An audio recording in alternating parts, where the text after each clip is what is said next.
বন্ধুরা, আমি কয়েকদিন ঢাকায় ছিলাম না, আমি ছিলাম খুলনাতে। তো যাই হোক, ওর বাবা একা ছিল, ওটা কোনো রকম খাওয়া দাওয়া করেছে। তো আমি আজকে আপনাদের সাথে বাসমতি চালের পোলাও রান্না করবো, সেটা শেয়ার করতেছি। কারণ আমি বাসমতি চাল দিয়ে কখনো পোলাও রান্না করি নাই। তো বাসমতি চাল দিয়ে তো সাধারণত বিরিয়ানি হয় আর চালের জর্দা হয়। তো যাই হোক, আমি চালটা ধুয়ে পানি ঝরিয়ে নিয়েছি। তারপরে কড়াইতে আমি খুব কম মশলা দিয়ে একটু পেঁয়াজ, তেজপাতা, দারচিনি, এলাচ হালকা ব্রাউন কালার করে নিয়ে তারপর আমি চালটা দিয়ে দিলাম।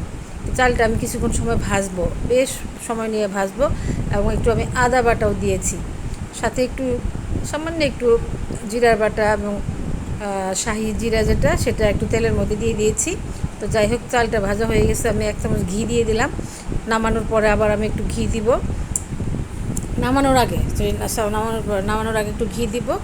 তো চালটা ভাজা হয়ে গেছে। তো এখন আমি যেহেতু 2 পট চাল দিয়েছি, তো আমি 4.5 পট পানি দিয়ে এলাম।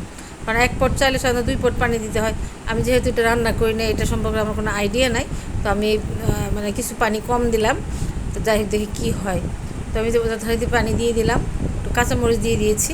এখন কিছুক্ষণ একটু নেড়ে চেড়ে আমি ঢেকে দিব। এই আর কি, তো পোলাওর কালারটা কত সুন্দর আসছে। তো আমি এর মধ্যে একটু দুধও দিয়েছি, ওটা স্কিপ হয়ে গিয়েছে। তো এই যে মোটামুটি অর্ধসিদ্ধ হয়ে আসছে আমার চালটা। এখন আমি অন্য একটা পাত্র, চুলাতে তাওয়া বসিয়ে দিয়ে ওটার মধ্যে আমি বসিয়ে দেব। তো এই যে আমার পোলাও হয়ে গেছে। আমার পোলাও রান্না, চালটা ফুটে আসছে এবং ঝরঝরা পোলাও হয়েছে।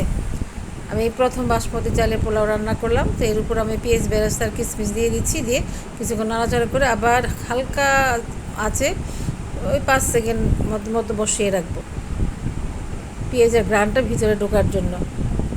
এই আর কি। তো যাই হোক, পোলাওটা অনেক সুস্বাদু হয়েছিল। আমি এরপরে আবার বাসমতি চাল দিয়ে পোলাও রান্না করব। তো দেখেন কি সুন্দর চমৎকার কালার আসছে এবং ভাতগুলো কত লম্বা লম্বা হয়েছে, দেখেই আমার অর্ধ হয়ে যাচ্ছে। তো যাই হোক, ভালো থাকবেন।